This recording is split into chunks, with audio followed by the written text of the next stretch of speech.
Usapang misis tayo. Alam niyo ba kung paano makikip or masistay in love ang ating mga mister sa atin? Kung paano sila mananatiling malambing or in love? Ito ang 4 na bagay na pinakakailangang matanggap at ine-expect ng mga mister natin mula sa atin. Una, respeto. Hindi dahil komportable na tayo sa isa't isa, pwede na natin silang utus-utusan or pwede na natin silang pagsalitaan ng parang nakikipag-away tayo sa tono ng boses natin. Respeto na sa way ng pakikipag-usap natin sa kanila. Respeto kahit na hindi natin sila kaharap. Hindi natin sila ipapahiya. Hindi natin sila gagawing katawa-tawa sa kwento natin sa mga kaibigan o sa mga kamag-anak natin. Respeto sa harap din ng ating mga anak. Hindi natin sila sisigawan lang. Hindi natin sila kakausapin ng pabalang.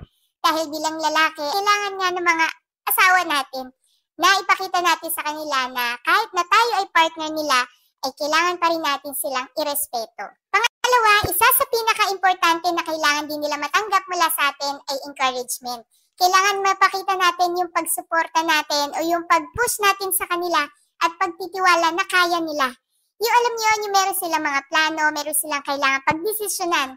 At tayo bilang asawa, kailangan natin silang palakasin ang kanilang loob para mapagtagumpayan din nila ito. Alam niyo naman, di ba, sa likod ng mga matagumpay na mga mister ay mga pumapalakpak na mga misis. Pag kasi hindi nakaranas o hindi nakaramdam ng pagsuporta itong mga mister natin mula sa ating mga misis, diyan nga po mag-umpisa na maaring panghinaan sila ng loob o pangalawa, never na tayong i-include or i-involve sa mga bagay na kailangan nilang pagdesisyonan o sa mga plano na kanilang mga nasa isip. Pangatlo, understanding. Kailangan yan ng mahabang pangunawa or understanding. Mahabang pasensya ang kailangan nila sa atin. Ang pag-aasawa nga po ay teamwork. Hindi natin sila kailangang ibaba sa mga bagay na nagkamali sila. Kailangan tulungan natin ng isa't isa and build each other up na mabago yung mga ganitong kailangan nating baguhin pagdating sa ating relationship. Lalo na sa mga may mga pag-uugali talaga or habits tayo na hindi gusto sa mga asawa natin. Yun nga po, dun papasok ang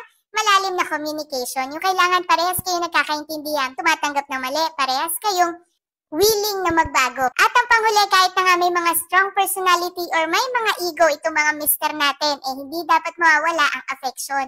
Kailangan na kailangan nila yan kahit na lalo na kapag pagod sa trabaho, pag-uwi, kailangan ma-feel pa rin nila yung affection, yung pagmamahal nyo, yung pag-aalaga ng mga misis na ito. Sabihin ng iba, kasambahay naman ang kailangan ng asawa ko, utos dito, gusto ng ganito.